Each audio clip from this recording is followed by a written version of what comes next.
سلامونه او احترامات. امید لرم دوستانو تاسو به راتګ روغ یاست او د روژې مبارکه میاشت به مو په خوشحالۍ او نیکمرغۍ سره پیل کړې وي. لکه څنګه چې دوستانو موږ ټولو ته پته ده چې د روژې مبارکه میاشت د عبادتونو میاشت ده، د تلاوتونو میاشت ده او د نیک عملو میاشت ده.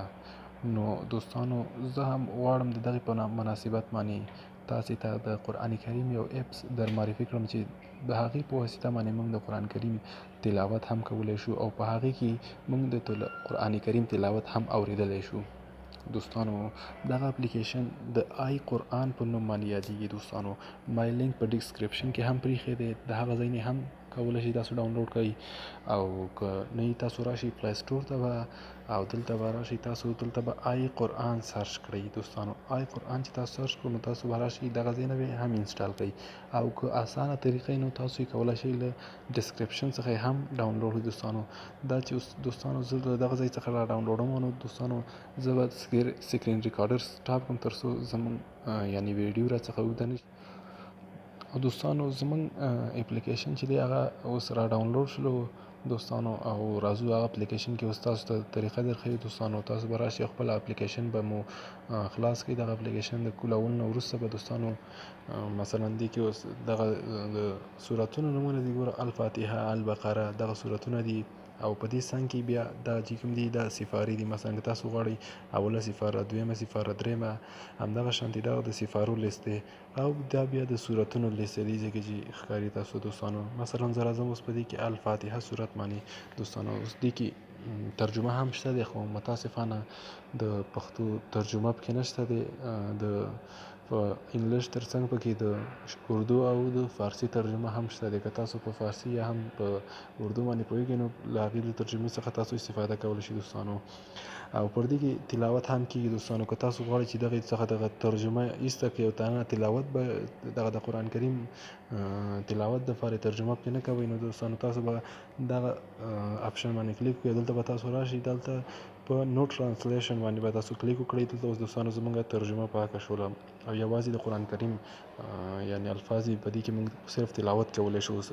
او همدارنګه د تلاوت د اورېدلو لپاره مثلا چې څنګه موږ د تلاوت پلی کړو او د دې اواز هم واورو، تاسو به راشئ او پر دغه ځای باندې به کلیک کوئ. نو دې ځای څخه موږ دوستانو قاري هم تبدیلولی شو چې موږ د کوم قاري په اواز باندې دغه تلاوت ډاونلوډ کړو. نو دغه هلته دغه یو څو دانې قاریان دي، په دې کې تاسو کولی شئ د خپلې خوښې هغه انتخاب کړئ او بیا د هغې په اواز باندې تاسې دغه قرآن کریم تلاوت ډاونلوډ کړئ. دوستانو نو زه راځم دغلته د عبدالباسط باندې مې انتخاب کړی دی. دوستانو بیا تاسو راشئ په دغه نښاني یعنې سپیکر دغې باندې به تاسو کلیک وکړئ تر څو دغه زموږ سوره را ډاونلوډ شي. دوستانو دلته به لږ منتظر پاتې شو دوستانو تر څو دغه سوره زموږ را ډاونلوډ شي.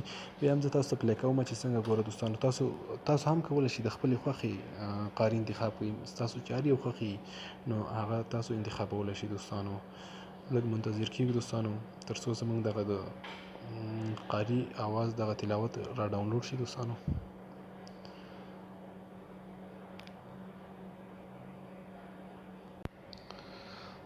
او دوستانو دې زموږ د دې سورې یعنی صوتي تلاوت هم را ډاونلوډ شو. دوستانو نو اوس موږ ته دغه اپشن هم سپین شو. دوستانو سپین رنګ شو. دوستانو اوس ګورئ په موږ په دغه اپشن باندې کلیک وګوره موږ ته سوره تلاوت پیل کېږي.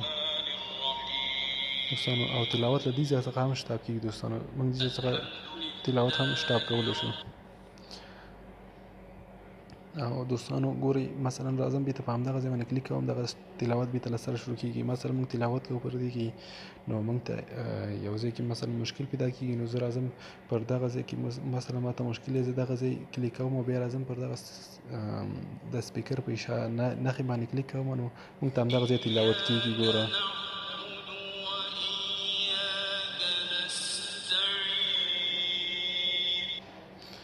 اوس راځم مثلا په بل ځای کې ګوره دغه ځای دی. دوستانو بیا یې په دغې باندې کلیک کوم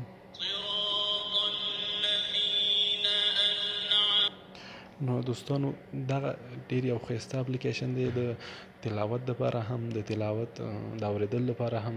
دوستانو دغه یو خوندور اپلیکیشن دی. دوستانو هیله ده چې ویډیو مو خوښه شوې وي.